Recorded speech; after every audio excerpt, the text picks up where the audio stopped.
Hello जी, अस्सलाम वालेकुम। जब थोड़े से दिन गुजर जाते हैं फिर राव साहब का दिल कर जाता है खुद ही ट्रीट देने को हमारे बिना कहे ही।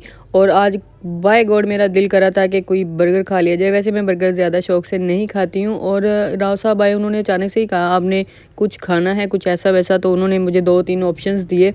तो फिर मैंने कहा कि चलो खा लिया जाए। और वैसे भी मैं दिल में सोच ही रही थी और आज आते साथ उन्होंने कह दिया। और ये बहुत बार हुआ है कि जब भी मेरा कोई चीज़ खाने को दिल कर रहा होता है ना, तो मैं नहीं भी कहती कि मुझे ये खाना है या मैंने नहीं खाना, तो वो खुद ही मुझसे पूछ लेते हैं ये चीज़ खानी है। और मुझे फिर इतनी खुशी होती है कि मैंने तो कहा भी नहीं और इन्हें पता चल गया कि मैंने ये चीज़ खानी है। इसको कहते हैं दिल को दिल से राह होती है, पेट को भी होती है शायद। और यहाँ पर जैसे ही हम जूसी चक पर पहुँचे तो यहाँ का जो स्टाफ था उन्होंने जन्नत को पकड़ लिया। उन्होंने यहाँ पे 2 गर्ल्स खड़ी हुई थी, उन्होंने उठा लिया। और जन्नत अभी नींद से उठी थी तो उसको इतनी खबर नहीं थी, तो वो बड़े गौर से देख रही थी कि ये मुझे किसने उठा लिया है, क्योंकि वो ज़्यादा लोगों के पास जाती नहीं है। मैं अपनी अम्मी की तरफ भी जाती हूँ तो वहाँ पे ज़ैनब के साथ वो खेलती है और अपनी मामी के पास चली जाती है, बाकी वो किसी के पास ज़्यादा शौक से नहीं जाती। और अपनी खाला के पास ये वो पहले चली जाती थी, लेकिन अब नहीं, दोनों खाला के पास इतना ज़्यादा शौक से नहीं जाती। और वरना मेरे घर में उसकी फूफो भी आ जाएँ तब भी ऐसे मुँह बना के बैठ जाती है कि क्यों कोई आ गया है या मुझे कोई क्यों उठा रहा है, क्योंकि वो सारा दिन अकेली रहती है। जो चंद एक लोग हैं वो उनके पास ही ज़्यादा खुश होकर जाती है। और यहाँ पर जन्नत को उन्होंने उठाया हुआ था और मैं मुसलसल देखे जा रही थी। मुझे थोड़ी सी परेशानी भी हो रही थी कि वो रोएगी या फिर, मतलब आजकल जैसे हम देख रहे हैं ऐसा कोई सीन नहीं है कि आप बच्चे किसी को भी पकड़ा दें। तो मैं इसलिए मेरा दिल नहीं मानता कि मैं किसी को भी जन्नत को पकड़ाऊँ। तो मैं उसको, चाहे मैं तंग हूँ जैसे भी हूँ, तो मैं उसको अपने पास ही रखती हूँ। इतनी सी देर के लिए भी जन्नत अगर किसी के पास चली जाए तो मुझे घबराहट हो जाती है कि कैसे लेगी। और कुछ लोग होते हैं जिन्होंने लड़कियां रखी होती हैं तो वो कैसे बच्चों को संभालती होंगी। वैसे हम वीडियोस में तो देखते हैं कि बच्चों के साथ बड़ा बुरा सलूक करते हैं। खैर ये एक अलग टॉपिक है, फिर इस पर फिर किसी दिन बात करेंगे। और यहाँ पर आपने मेरे हुलिये पर नहीं जाना।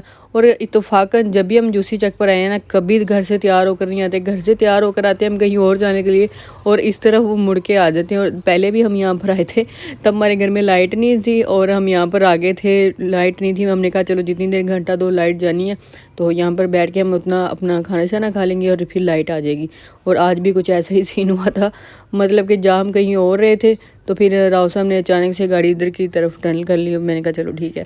और यहाँ पे अब तैयार श्यार होने का हमें मौका ही नहीं मिला। और मैंने तो अब पार्लर जाना मेरा इतना मुश्किल हो गया, इतना मुश्किल हो गया कि मुझे टाइम ही नहीं मिल रहा। मैं कैसे जाऊँ, जन्नत को किसको पकड़ाऊँ, और मुझे तो कुछ समझ ही नहीं आती लोग कैसे सारा कुछ कर लेते हैं। वॉइस ओवर के अंदर अगर आपको पतीसे वाले की आवाज़ आए तो उसको प्लीज़ इग्नोर कीजिएगा, मैं इनको नहीं रोक सकती।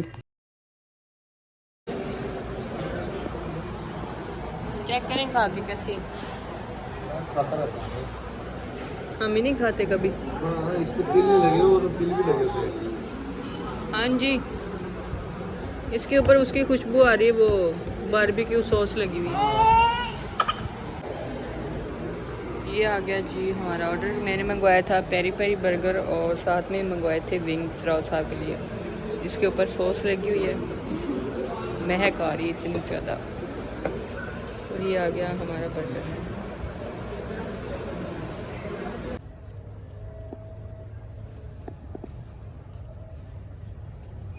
और अभी हम जा रहे हैं वापस।